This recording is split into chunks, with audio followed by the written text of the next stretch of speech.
Oi, mansos, lindos e maravilhosos do meu almoço, do jantar e do café da manhã. Como é que vocês vão, meus mansos lindos e meus mansos maravilhosos? Eu estava aproveitando as minhas férias, mansos, esperando a nova temporada de anime se iniciar, mas voltamos, mansos, todo reformulado, com um visual maneiro. Bora lá, mansos, escrafunchar no lixo, porque hoje vamos analisar o primeiro grande anime dessa nova temporada. Gashikuta, manos, bora lá pro buracão do lixo, porque o pretão está pedindo um pirocão. Bora lá, mansos, porque tudo já se inicia, mansos lindos e maravilhosos, com uma cidade parecendo bem moderna, barra vitoriana. Assim, sabe aqueles animes que usam um truque de iluminação para parecer muito puro, muito divino? Vemos uma lindíssima cidade com pessoas com roupas brancas, algo bem assim, sabe, mansos? Ah lá, sei lá, como se fosse uma missa de ceia com algum desenho, sei lá, né, mansos? E vamos vendo uma cidade até que chegamos a uma casa de uma pessoa rica, onde uma mãe conversa com sua filha de que o bichinho de pelúcia dela, mansos, se estragou e estava novinho, como se diz, ela comprou, parece que no mesmo dia, um belíssimo coelhinho, né, manos? E a mãe, naquele espírito consumista, diz pra filha: vamos comprar um novo, né, filha? Porque esse anime gira em torno de um mundo onde pessoas que vivem em uma cidade extremamente rica, em vez de aproveitarem as coisas, jogam fora o primeiro estrago, né, mano? É uma crítica à sociedade do consumismo, e vemos pelas ruas de que a cidade é tipo como se fosse um paraíso onde tem pessoas vestidas com roupas extremamente bonitas, e aparece um esquisitão encapuzado com roupas extremamente sujas, e percebemos que esse mundo é dividido em duas cidades, uma cidade rica e uma cidade pobre, cheia de lixo. E vemos o caminho que o lixo toma nesse mundo. Ele vai sendo jogado por buracos, por lugares, vai parando nos caminhões, e pelo visto todo o lixo desse mundo tem o mesmo destino, um buracão interdimensional da vida, um lugar preto cujo fundo não dá pra ver, fica só uma sombra super preta.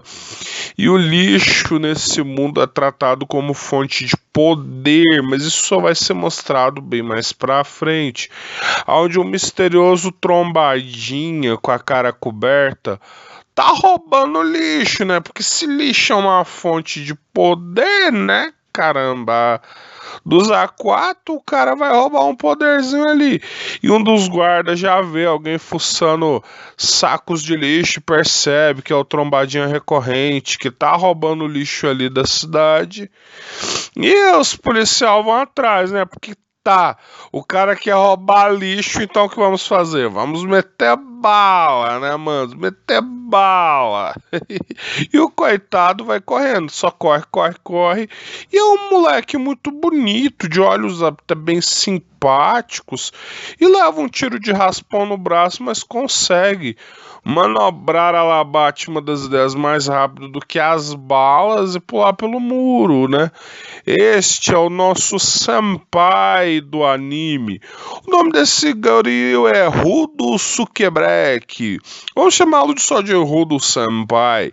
O cara é bem bonito até, de aparência, ele não é feio como os trailers me passavam ainda. E vemos um cara lá admirando a cidade também, sendo criticado pelas crianças por estar bem sujo.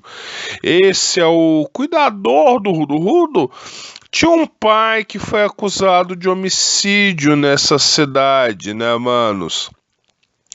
E no caso, manos, infelizmente, ele foi parar no buracão, porque se você comete homicídio nesse mundo, eles têm uma tática até bem sábia, apesar de parecer cruel o que eu vou dizer, ser tirado da sociedade homicidas. Não é errado, manos, esse pensamento. É claro, é muito desumano, muito cruel. E vemos uma puta crítica social de geografia reorganizada. Porque o Rudo volta pra favela, onde o cuidador do Rudo volta pra favela, onde ele mora com o garoto. Cara, essa divisão social desse muro me leva muito aquela famosa imagem de livros de geografia dando aquela puta crítica social sobre a desigualdade social. E nesse favelão moram-se os fracassados, aqueles que são ditos como lixo, basicamente. E o Rodo é basicamente um catador que cata lixo para consertar, porque os esbanjadores da cidade rica jogam coisas praticamente em perfeito estado fora. E o cara tem que viver, porque apesar de ter um cuidador, ele tem que pagar as contas, né, manos? E as contas no fim do mês não fecha se você não trabalhar, né, manos? E ele trabalha reformando coisas do lixo e vendendo. E é implicado pelos meninos da cidade, porque essa cidade é que nem o Shingeki no Kyojin lá no começo. As pessoas vivem uma mentalidade presa, não pensam por si só e aceitam as verdades que a sociedade impõe como verdades absolutas, sem contestar nada. E eles querem bulinar o coitado do Rudo. Só que o Rudo, né, mas tem aquele sedinha de sangue. E quando eles ficam lá metendo pau no irmão e no cuidador, o cara simplesmente, manda aquele olhar que vou matar geral se não calarem a desgraça da boca. E os caras fogem de medo por sentir a sede de sangue do nosso protagonista. Né, mas que por enquanto ainda nem tem poderzinho. Aí a sua querida amiga barra crush, né? Ou a Chia, que é a sua. Ei, que é a sua amiguinha, né, manos? Vai, né, manos? Dali, né, aquelas 3 gotinhas de serotonina pro senpai, porque gosta muito dele.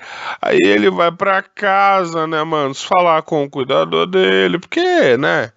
Ele já encerrou o expediente, vai pra casa, né, manos? O cara.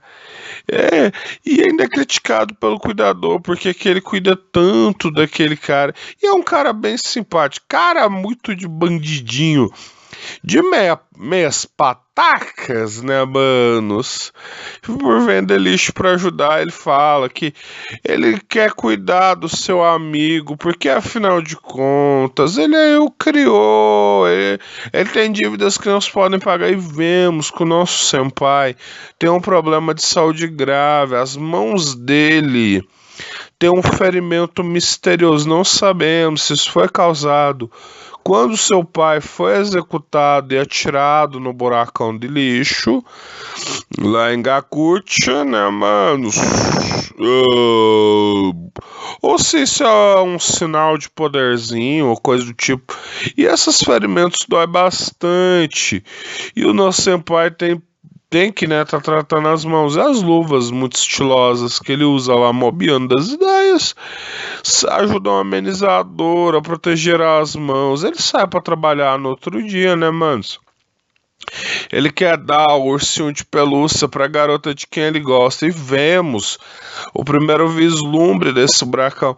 E ao que tudo parece, manos, parece que todo aquele mundo é limitado a 2 cidades cercada pelo buracão. Porque o buraco parece ser um portal para outra dimensão infinita. A coisa lá é bem sinistrão das 10. Parece uma fase do Spyro de PS1. Você não consegue ver o fundo e ninguém sabe o que tem lá embaixo e simplesmente a sociedade usa pra jogar lixo, né, manos? Porque, né? é bem útil você ter um buracão interdimensional para jogar o seu lixo lá, a venda das ideias.